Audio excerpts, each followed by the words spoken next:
नमस्कार साथियों, आप देख रहे हैं यूपी समाचार। यहाँ पर आपको 20 मिनट में यूपी की 50 बड़ी खबरें मिलेगी, तो वीडियो को पूरा जरूर देखें। आज की पहली खबर, योगी बिजली संकट पर सख्त, बोले लापरवाही हुई तो एक्शन तय। यूपी में बिजली संकट पर सीएम योगी ने कहा है कि बिजली सप्लाई में लापरवाही बर्दाश्त नहीं होगी, किसी भी स्तर पर कोई चूक हुई तो एक्शन तय है। उन्होंने ऊर्जा मंत्री और राज्य मंत्री को फील्ड में उतरकर कंट्रोल रूम का निरीक्षण करने को कहा है। सीएम ने साफ कहा कि गांव से लेकर शहर तक निर्बाध बिजली व्यवस्था सुनिश्चित की जानी चाहिए। सीएम योगी ने अफसरों से कहा, अगर बिजली सप्लाई बाधित होती है तो आम लोगों को समय पर और सही जानकारी दी जाए। सिर्फ शिकायत दर्ज करना काफी नहीं है, उपभोक्ताओं को यह भी बताया जाए कि समस्या कब तक ठीक होगी। इससे लोगों का भरोसा बढ़ेगा। उपभोक्ताओं को समय पर और सही बिल देना बेहद जरूरी है। बिलिंग और वसूली व्यवस्था को और बेहतर किया जाना चाहिए। यूपी में 31,000 से ज्यादा वक्फ संपत्तियों का रजिस्ट्रेशन रद्द। यूपी में 31,000 से ज्यादा वक्फ संपत्तियों का रजिस्ट्रेशन रद्द कर दिया गया है। केंद्र सरकार के निर्देश पर पिछले साल सभी वक्फ संपत्तियों का रजिस्ट्रेशन उम्मीद पोर्टल पर शुरू किया गया था। अल्पसंख्यक कल्याण मंत्री ओम प्रकाश राजभर ने अब आदेश दिए हैं कि उम्मीद पोर्टल पर गलत जानकारी की वजह से यह वक्फ संपत्तियां रद्द कर दी गई हैं। इन्हें 5 जून से पहले सही ब्यौरे के साथ भरा जाए। मंत्री ने आदेश दिए कि जिला अल्पसंख्यक कल्याण अधिकारी कैंप लगवाएं। इसके साथ ही 50 एकड़ से अधिक भूमि क्षेत्र से संबंधित मामलों पर विशेष ध्यान देने को कहा गया है। सपा नेता के मकान की कुर्की नकल माफिया की 60 लाख की जमीन कुर्क। प्रयागराज पुलिस ने फतेहगढ़ केंद्रीय कारागार में बंद पूर्व ब्लॉक प्रमुख चाका व सपा नेता दिलीप मिश्रा के छिवकी के दाऊद नगर स्थित मकान को शनिवार को कुर्क कर दिया गया। पुलिस आयुक्त न्यायालय के आदेश पर एसीपी करचना सुनील सिंह और एसडीएम तपन मिश्रा के नेतृत्व में कार्रवाई कर नोटिस बोर्ड भी लगाया गया। वहीं सोराव में नकल माफिया सोनू यादव की 60 लाख की संपत्ति कुर्क की गई। वर्दी में रील बनाने वाले पुलिस कर्मियों पर बड़ा एक्शन। सोशल मीडिया पर वर्दी में रील डालना 8 पुलिस कर्मियों को महंगा पड़ गया। रील वायरल होने पर 5 दरोगा, 2 महिला दरोगा और 1 महिला सिपाही को लाइन हाजिर किया गया है। सभी के खिलाफ जांच के आदेश दिए गए हैं। आरोप है कि सभी ने पुलिस की सोशल मीडिया पॉलिसी का उल्लंघन किया है। कार्रवाई से पुलिस कर्मियों में खलबली मच गई है। अन्य पुलिस कर्मी अपनी रील डिलीट करने में जुट गए हैं। यूपी में लाउडस्पीकर के जरिए भी दिया जाएगा मौसम का अलर्ट। मुख्यमंत्री योगी आदित्यनाथ ने अधिकारियों को निर्देश दिए हैं कि मौसम व आपदा को लेकर लाउडस्पीकर से भी अलर्ट जारी किया जाए। उन्होंने राज्य में मौसम संबंधी पूर्व चेतावनी प्रणाली को और अधिक सटीक, त्वरित व जन केंद्रित बनाने के निर्देश दिए हैं। साथ ही कहा है कि मौसम संबंधी अलर्ट के लिए FM रेडियो, मोबाइल अलर्ट और इंटरनेट मीडिया का इस्तेमाल किया जाए। शनिवार को उन्होंने अपने सरकारी आवास 5 कालिदास मार्ग पर राहत एवं आपदा प्रबंधन विभाग के कार्यों की समीक्षा की। बैठक में पिछली 13 मई को आए आंधी तूफान की समीक्षा प्रस्तुत की गई। सड़कों और पुलों की गुणवत्ता से अब खिलवाड़ नहीं कर पाएंगे ठेकेदार। लोक निर्माण विभाग द्वारा बनाई जाने वाली सड़कें, पुल पुलियों व भवन निर्माण के कार्यों में पारदर्शिता और समयबद्धता तय करने के लिए टेंडर निर्धारण की नई प्रक्रिया तय कर दी गई है। स्टैंडर्ड बिडिंग डॉक्यूमेंट की निविदाओं में अगणित लागत से 10% से भी अधिक कम दरों पर टेंडर हासिल करने वालों को अतिरिक्त परफॉर्मेंस सिक्योरिटी जमा करनी होगी। ऐसे ठेकेदारों द्वारा कराए जा रहे कार्यों अथवा पूर्व में कराए गए कार्यों की गुणवत्ता जांच भी कराई जाएगी। SBI कर्मचारियों की हड़ताल टली। 25 से 26 मई को सामान्य रूप से बैंक शाखाएं खुलेंगी। State bank of India SBI के कर्मचारियों की 25 और 26 मई को प्रस्तावित 2 दिवसीय देशव्यापी हड़ताल को टाल दिया गया है। बैंक मैनेजमेंट और यूनियन प्रतिनिधियों के बीच हुई बातचीत के बाद यह फैसला लिया गया। अब दोनों दिन बैंक शाखाओं में सामान्य रूप से कामकाज होगा। यूपी में विधानसभा के बाद ही होंगे पंचायत चुनाव। योगी को प्रस्ताव भेजा। यूपी में पंचायत चुनाव को लेकर चल रही अटकलें खत्म हो गई हैं। अब पंचायत चुनाव 2027 विधानसभा चुनाव के बाद ही होंगे। प्रदेश की 57,695 ग्राम पंचायतों में प्रधानों का कार्यकाल 2 दिन बाद 26 मई खत्म हो रहा है। इसके चलते पंचायती राज विभाग ने प्रधानों का कार्यकाल खत्म होने के बाद गाँवों में प्रशासक नियुक्त करने का प्रस्ताव मुख्यमंत्री को भेजा है। वहीं पंचायती राज मंत्री ओम प्रकाश राजभर का कहना है कि अभी आदेश जारी नहीं हुआ है, मुख्यमंत्री के पास प्रस्ताव भेजा गया है। यूपी में डीएमओ की मदद से उम्मीद पोर्टल पर दर्ज होंगी वक्फ संपत्ति। वक्फ संपत्तियों को उम्मीद पोर्टल पर दर्ज कराने में जिला अल्पसंख्यक कल्याण अधिकारी मुतवल्लियों की मदद करेंगे। संपत्तियों के दस्तावेजों के मिलान, उनकी त्रुटियां दूर करने के लिए शिया और सुन्नी सेंट्रल वक्फ बोर्ड में अतिरिक्त कर्मचारी तैनात होंगे, जो रद्द की गई संपत्तियों की त्रुटियां दूर कराकर 5 जून तक उन्हें फिर से अपलोड कराएंगे। लखनऊ कसमंडी कला में धार्मिक गतिविधियों पर रोक। मलिहाबाद के कसमंडी कला गांव में एक प्राचीन ऐतिहासिक ढांचे के मंदिर या मकबरा होने को लेकर 2 पक्षों में उपजा विवाद गहरा गया है। कानून व्यवस्था की स्थिति को देखते हुए प्रशासन ने अगले आदेश तक ढांचे में किसी भी प्रकार की धार्मिक गतिविधि पर पूरी तरह रोक लगा दी है। शुक्रवार को एक पक्ष द्वारा इस ढांचे को मकबरा बताते हुए सैकड़ों की संख्या में पहुंचकर नमाज पढ़ने का प्रयास किया गया, जिसके जवाब में दूसरे पक्ष ने शनिवार को हनुमान चालीसा पढ़ने की मांग की। राष्ट्रीय स्वयंसेवक संघ के प्रमुख मोहन भागवत लखनऊ पहुंचे। राष्ट्रीय स्वयंसेवक संघ के प्रमुख मोहन भागवत 3 दिवसीय दौर पर रविवार को लखनऊ पहुंचे हैं। 3 दिवसीय दौर पर भागवत संघ की कई बैठक करेंगे। इसके साथ ही उत्तर प्रदेश में संघ के कामकाज अभियान पर चर्चा करेंगे। भागवत उत्तर प्रदेश के विधानसभा चुनाव से पहले संघ की तैयारी की समीक्षा करने के साथ प्रदेश सरकार से लेकर संगठन तक के कामकाज की समीक्षा के तहत प्रचारकों से फीडबैक लेंगे, जिससे कि आगे की रूपरेखा तय की जाएगी। उनके इस दौरे के दौरान संघ की कई अहम बैठकों का आयोजन होगा, जिसमें संगठन के सभी कामकाज, अभियान और भविष्य की रणनीति पर मंथन किया जाएगा। अमिताभ बच्चन के संडे दर्शन के दौरान शख्स बेहोश। बॉलीवुड एक्टर अमिताभ बच्चन के संडे दर्शन के दौरान एक व्यक्ति बेहोश हो गया। अमिताभ बच्चन के बंगले जलसा के बाहर से इस घटना का वीडियो सामने आया है, जिसमें एक व्यक्ति भीड़ के बीच जमीन पर गिरा दिखाई दे रहा है। आसपास मौजूद लोग उसे संभालते नजर आते हैं। हालांकि व्यक्ति की पहचान और उसकी हालत को लेकर आधिकारिक जानकारी सामने नहीं आई है। यूपी भीषण गर्मी और लू की चपेट में है। रविवार को 50 से अधिक शहरों में गर्म हवाएं चली। दोपहर के समय सड़कों पर सन्नाटा पसरा रहा। लखनऊ में सिग्नल पर लोगों को धूप से राहत देने के लिए ग्रीन शेड लगाए गए। मुरादाबाद में दोपहर 12 बजे ट्रैफिक संभाल रहे पीआरडी प्रांतीय रक्षक दल जवान की मौत हो गई। मौत की वजह हीट स्ट्रोक मानी जा रही है। मुजफ्फरनगर में एक चलती कार में आग लग गई। महिला, बच्चों और ड्राइवर ने कूदकर जान बचाई। आज 54 जिलों में हीट वेव, लू का अलर्ट रहा। मौसम विभाग ने बताया सोमवार से शुरू हो रहा नौतपा और तपाएगा। हालांकि पूर्वांचल के 14 जिलों में हल्की बारिश का भी अलर्ट है। अब अलीगढ़ से निकलेंगे ओलंपिक चैंपियन। बनकर तैयार हुआ पश्चिमी यूपी का सबसे hi tech indoor sports hub. Uttar Pradesh में खेल संस्कृति को जमीनी स्तर पर मजबूत करने के अपने संकल्प को आगे बढ़ाते हुए योगी सरकार अलीगढ़ मंडल को एक ऐतिहासिक सौगात देने जा रही है। अलीगढ़ में 13,000 स्क्वायर मीटर क्षेत्र में फैला और 57 करोड़ रुपए से अधिक की लागत से बना Olympic standard indoor sports complex अब पूरी तरह बनकर तैयार है। मुख्यमंत्री योगी आदित्यनाथ जल्द ही इस अत्याधुनिक परिसर को जनता और खिलाड़ियों को समर्पित करेंगे, जो पूरे पश्चिमी उत्तर प्रदेश के खेल परिदृश्य को बदल कर रख देगा। योगी सरकार की सख्ती के आगे घुटने टेक गया सॉल्वर गैंग। उत्तर प्रदेश में भर्ती परीक्षाओं को लेकर वर्षों तक सक्रिय रहे पेपर लीक और नकल माफियाओं के नेटवर्क पर योगी सरकार की सख्ती लगातार भारी पड़ रही है। इसका बड़ा उदाहरण विगत दिनों आयोजित लेखपाल मुख्य परीक्षा 2025 में देखने को मिला, जहां सोशल मीडिया के जरिए पेपर लीक की अफवाह फैलाने की कोशिश हुई, लेकिन प्रशासन और आयोग की सतर्कता के आगे यह साजिश पूरी तरह नाकाम साबित हुई। लखनऊ में ऐशबाग गोरखपुर एक्सप्रेस से बिना सूचना कम कर दी गयी। ऐसी चेयर कार बोगियां इंटरनेट मीडिया पर इन दिनों कॉकरोच तेजी से वायरल है। इसी अंदाज में एक रेल यात्री ने रेलवे के सिस्टम पर तंज कसा। रविवार को ट्रेन गोरखपुर हैदराबाद स्पेशल 8 घंटे लेट हो गई। नाराज यात्री ने रेलवे में शिकायत दर्ज कराई और कहा कि मेरी बूढ़ी माँ और सभी यात्री कॉकरोच की तरह इधर उधर भटक रहे हैं। रेलवे ने हमेशा हमेशा की तरह यात्रियों के धैर्य को लेकर खेद जताकर पल्ला झाड़ लिया।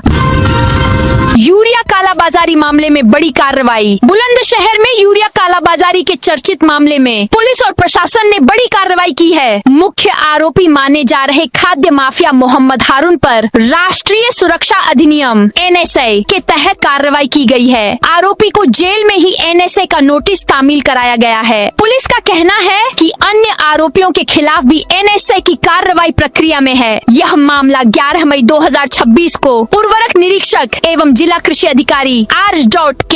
यादव की तहरीर पर थाना अनूप शहर में दर्ज किया गया था। लखीमपुर पुलिस ने जिला बॉर्डर सीलिंग योजना लागू की। लखीमपुर पुलिस ने जनपद में अपराध नियंत्रण को मजबूत करने के उद्देश्य से जिला बॉर्डर सीलिंग योजना लागू की है। इस योजना के तहत जिले में कुल 80 बॉर्डर पॉइंट चिन्हित किए गए हैं, जहां आवश्यकता पड़ने पर तत्काल चेकिंग और सीमा सील करने की कार्रवाई की जाएगी। पुलिस अधीक्षक कार्यालय द्वारा जारी प्रेस नोट के अनुसार इस योजना का मुख्य उद्देश्य अंतर जनपदीय सीमाओं पर आपराधिक गतिविधियों पर अंकुश लगाना है। इसके साथ ही फरार अपराधियों की धरपकड़ करना, अवैध तस्करी रोकना और किसी भी वारदात के बाद पुलिस की त्वरित प्रतिक्रिया सुनिश्चित करना भी इसके लक्ष्यों में शामिल है।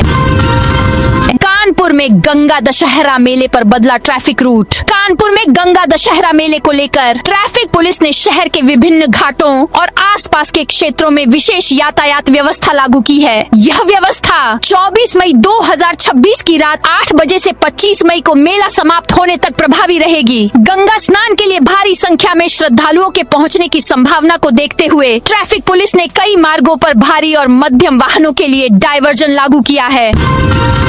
ट्रक से यूपी झारखंड की 6 फर्जी नंबर प्लेट मिली। गाजीपुर के महाराजगंज हाईवे पर प्रशासन की संयुक्त चेकिंग के दौरान एक ट्रक से उत्तर प्रदेश और झारखंड की करीब 6 फर्जी नंबर प्लेट बरामद की गयी। इस ट्रक में फोल्डिंग नंबर प्लेट सिस्टम लगा था, जिससे चालक जरूरत पड़ने पर नंबर प्लेट बदल देता था और ट्रक नई पहचान के साथ सड़कों पर चलता था। इस मामले ने अधिकारियों को भी चौंका दिया है। व्यापारियों की सुरक्षा को लेकर पुलिस अलर्ट। श्रावस्ती में अपर पुलिस अधीक्षक चंद्रकेश सिंह ने जनपद के प्रमुख व्यवसायियों के साथ पुलिस कार्यालय सभागार में एक गोष्ठी आयोजित की। इस बैठक का उद्देश्य सुरक्षा व्यवस्था की समीक्षा करना और व्यापारियों की समस्याओं का समाधान करना था। गोष्ठी में सर्राफा, पेट्रोल पंप, गैस एजेंसी और ईंट भट्ठा स्वामी शामिल हुए।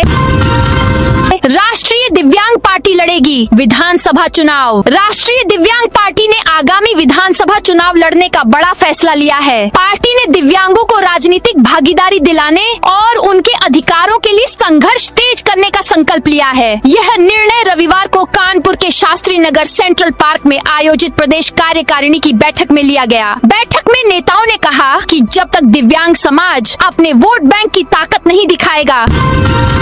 गोंडा में ग्रामीणों ने जबरन ट्रांसफार्मर उतारा, बिजली कर्मी बंधक बनाए। गोंडा जिले के कर्नलगंज तहसील के गौरासिंहपुर में रविवार देर शाम बिजली कर्मचारियों और ग्रामीणों के बीच विवाद हो गया। ग्रामीणों ने दूसरे गांव ले जाए जा रहे 25 केवी के एक ट्रांसफार्मर को जबरन उतार लिया। उन्होंने कर्मचारियों को बंधक बनाकर 10 केवी के जले हुए ट्रांसफार्मर की जगह 25 केवी का ट्रांसफार्मर लगाने का दबाव बनाया। घटना के बाद कुछ ग्रामीण भभुआ विद्युत उपकेंद्र पहुँचे। वहाँ उन्होंने फीडर बंद कर दिया और कर्मचारियों के मोबाइल फोन छीन लिए। इस दौरान भी कर्मचारियों के साथ गाली गलौज की गई। गाजियाबाद मेयर ने मांस ले जा रहे बच्चों को पकड़ा, बोली योगी राज में ऐसा नहीं चलेगा। गाजियाबाद में मेयर सुनीता दयाल ने 14 से 15 साल के 2 बच्चों को पकड़ लिया। दोनों एक साइकिल पर प्लास्टिक की बोरी में मांस ले जा रहे थे। मेयर ने दोनों को डांट लगाते हुए कहा, योगी राज में तुम गाय का मांस हिंडन नदी में फेंक कर चल दोगे, ऐसा नहीं चलेगा। इसके बाद दोनों बच्चे सहम गए। इस पूरी घटना का वीडियो भी सामने आया है। जालौन में संजय निषाद बोले क्रीमी लेयर आरक्षण खत्म हो। जालौन में निषाद पार्टी के राष्ट्रीय अध्यक्ष संजय निषाद ने क्रीमी लेयर व्यवस्था खत्म करने की उठाई मांग है। उन्होंने कहा इससे सबसे ज्यादा नुकसान गरीब और वास्तविक पिछड़े वर्ग को उठाना पड़ रहा है। संपन्न परिवार लगातार आरक्षण का लाभ ले रहे हैं, जबकि गरीब और जरूरतमंद लोग आज भी अपने अधिकारों से वंचित हैं। इटावा में अवैध खनन, ओवरलोडिंग पर पुलिस की कार्रवाई। इटावा पुलिस ने अवैध खनन, ओवरलोडिंग और बिना वैध दस्तावेजों के चल रहे वाहनों के खिलाफ एक बड़ा अभियान चलाया है। इस कार्रवाई में 16 डंपर और ट्रकों को सीज किया गया है, जबकि 14 अन्य वाहनों का चालान किया गया। कुल मिलाकर 20,56,000 रुपए का शमन शुल्क वसूला गया है। यह अभियान रविवार दोपहर को वरिष्ठ पुलिस अधीक्षक इटावा के पर्यवेक्षण में शुरू किया गया। 31 मई को 21 केंद्रों पर बीएड प्रवेश परीक्षा। उत्तर प्रदेश बीएड संयुक्त प्रवेश परीक्षा 31 मई को जनपद के 21 केंद्रों पर आयोजित की जाएगी। इस परीक्षा में लगभग 10,000 अभ्यर्थी शामिल होंगे। परीक्षा को शांतिपूर्ण और नकल विहीन संपन्न कराने के लिए व्यापक इंतजाम किए गए हैं। परीक्षा 2 पालियों में होगी। पहली पाली सुबह 9 बजे से दोपहर 12 बजे तक और दूसरी पाली दोपहर 2 बजे से शाम 5 बजे तक चलेगी। जिलाधिकारी आनंद वर्धन ने अधिकारियों को सख्त निर्देश दिए हैं। सभी केंद्रों पर वाई संयुक्त सीसीटीवी कैमरे की कड़ी निगरानी रहेगी। डेयरी उत्पादों में मिलावट पर छापेमारी, 7 नमूने लिए गए। मुजफ्फरनगर के चरथावल थाना क्षेत्र में रविवार को खाद्य सुरक्षा एवं औषधि प्रशासन विभाग ने प्रशासनिक अधिकारियों के साथ मिलकर डेयरी उत्पादों में मिलावट और घटिया गुणवत्ता की शिकायतों पर बड़ा छापेमारी अभियान चलाया। सहारनपुर मंडल के अपर आयुक्त रमेश यादव और एसडीएम सदर प्रवीण द्विवेदी के नेतृत्व में हुई इस कार्रवाई से डेयरी कारोबारियों में हड़कंप मच गया। कूलिंग के लिए 9 सब स्टेशनों पर लगाए कूलर पंखे। मुजफ्फरनगर में बढ़ती गर्मी के कारण बिजली की खपत रिकॉर्ड स्तर पर पहुंच गई है। इससे ट्रांसफार्मरों और अन्य बिजली मशीनरी पर दबाव बढ़ गया है। बिजली विभाग ने फॉल्ट और ब्रेकडाउन से बचने के लिए विशेष उपाय शुरू कर दिए हैं। विभाग ने जिले के कई प्रमुख सब स्टेशनों पर लगे पावर ट्रांसफार्मरों को ठंडा रखने के लिए कूलर, पंखे और अतिरिक्त प्रोटेक्शन सिस्टम स्थापित किए हैं। अधिकारियों ने बताया कि यदि गर्मी और लोड बढ़ता है तो ट्रांसफार्मरों पर पानी के फव्वारे भी चलाए जाएंगे ताकि मशीनरी को ओवरहीटिंग से बचाया जा सके। हॉर्मुज स्ट्रीट किस देश की सीमा से गुजरता है? संघ लोक सेवा आयोग की सिविल सर्विस प्रारंभिक परीक्षा आज यानी 24 मई को हो रही है। उत्तर प्रदेश के 9 जिलों प्रयागराज, लखनऊ, आगरा, गोरखपुर, कानपुर, मेरठ, गाजियाबाद, गौतम बुद्ध नगर और बरेली में एग्जाम सेंटर बनाए गए हैं। देश में कुल 83 परीक्षा केंद्र बनाए गए हैं, जिनमें भुवनेश्वर, कानपुर और मेरठ में हाल ही में जोड़े गए 3 नए केंद्र भी शामिल हैं। इस बार परीक्षा में पहली बार फेस ऑथेंटिकेशन सिस्टम लागू किया गया है। कैंडिडेट्स को एग्जाम सेंटर में एंट्री से पहले फेस ऑथेंटिकेशन प्रोसेस से गुजरना पड़ा। बीजेपी विधायक यूपी में कॉकरोच पार्टी बैन कराएंगे। कॉकरोच जनता पार्टी के खिलाफ हिट जनता पार्टी ने एंट्री मार ली है। सोशल मीडिया पर जेन जी युवा 2 खेमों में बंटे नजर आ रहे हैं। यूपी में भी इस डिजिटल कैंपेन का असर दिखाई देने लगा है। 22 मई को मथुरा में एक युवक कॉकरोच की ड्रेस पहनकर नगर निगम ऑफिस पहुंच गया। उसने गाना बजाकर डांस किया। पूछने पर बताया वह यमुना में गिर रहे गंदे नालों से नाराज है। इस वीडियो को सपा प्रमुख अखिलेश यादव ने शेयर किया। उन्होंने इंस्टाग्राम पर इस डिजिटल कैंपेन को अपना सपोर्ट दिया। लिखा, अब बीजेपी और सीजेपी आमने सामने हैं। यूपी में एयरक्राफ्ट की खेत में इमरजेंसी लैंडिंग। उत्तर प्रदेश के अलीगढ़ में रविवार की सुबह एक बड़ा हवाई हादसा होने से बाल बाल टल गया। यहाँ धनीपुर एयरपोर्ट से उड़ान भरने के कुछ ही मिनटों बाद एक ट्रेनी एयरक्राफ्ट में अचानक तकनीकी खराबी आ गई। विमान के इंजन में आई इस अप्रत्याशित खराबी के बाद पायलटों के पास संभलने का बहुत कम समय था। ऐसे दोनों ट्रेनी पायलटों ने गजब के धैर्य और सूझबूझ का परिचय दिया। उन्होंने आबादी वाले इलाके से विमान को दूर ले जाकर जलाली क्षेत्र के एक खाली पड़े खेत में विमान की सुरक्षित इमरजेंसी लैंडिंग करा दी। विमान में सवार दोनों पायलट भी पूरी तरह सुरक्षित हैं। मंत्री ने ऑटो चलाया, बोले गरीबी का मजाक उड़ाया जा रहा। योगी सरकार में मंत्री और सुभाषपा चीफ ओम प्रकाश राजभर ने रविवार को लखनऊ में ऑटो चलाया। वे ऑटो चलाकर पार्टी दफ्तर से अपने सरकारी आवास तक गए। मंत्री ने कहा, अखिलेश यादव ने बताया है कि ऑटो चलाते चलाते सरकार चलाओ। संदेश यही है कि अब ऑटो वाले ओम प्रकाश राजभर। इससे पहले राजभर ने ऑटो चलाते हुए एक्स पर फोटो पोस्ट किया। उन्होंने खुद को संघर्ष से निकला नेता बताते हुए अखिलेश की राजनीति को एसीपीसी और ट्विटर वाली बताया। उन्होंने कहा, अखिलेश यादव जी, आप चांदी का चम्मच लेकर पैदा हुए हैं, हम नहीं। हमारी इसी फोटो को लेकर आपके उजड़ ट्रोलर लोग हमारी हंसी उड़ा रहे हैं, हमें हमारी औकात बता रहे हैं। दिल्ली ब्लास्ट के लिए आतंकियों ने यूट्यूब चैट जीपीटी का इस्तेमाल किया। दिल्ली के लाल किला के पास कार ब्लास्ट मामले की एनआईए जांच में बड़ा खुलासा हुआ है। एजेंसी की चार्जशीट के मुताबिक अल कायदा से जुड़े आतंकियों ने टेरर इंजीनियरिंग के लिए चैट जीपीटी और यूट्यूब जैसे डिजिटल प्लेटफॉर्म का इस्तेमाल किया था। आतंकियों ने रॉकेट कैसे बनाए और मिक्सचर किस रेशियो में होना चाहिए जैसे सवाल सर्च किए। जांच में रॉकेट, आईईडी, ड्रोन और विस्फोटक तैयार करने की साजिश का भी खुलासा हुआ है। एनआईए ने 14 मई को स्पेशल कोर्ट में 7,500 पन्नों की चार्जशीट दाखिल की। ट्रंप बोले ईरान के साथ ओबामा जैसी डील नहीं करेंगे। अमेरिकी राष्ट्रपति डोनाल्ड ट्रंप ने कहा है कि वो ईरान के साथ ओबामा जैसी डील नहीं करेंगे। उन्होंने कहा कि तब ईरान के साथ हुआ परमाणु समझौता अमेरिका के इतिहास की सबसे खराब डील्स में से एक था। ट्रंप ने आरोप लगाया कि उस समझौते ने ईरान को परमाणु हथियार बनाने का सीधा रास्ता दे दिया था। उन्होंने कहा कि उनकी सरकार अभी ईरान के साथ जिस समझौते पर बातचीत कर रही है वह बिल्कुल अलग है। तो दोस्तों, यह थी आज उत्तर प्रदेश के सभी जिलों की दिन भर की ताजा और बड़ी खबरें।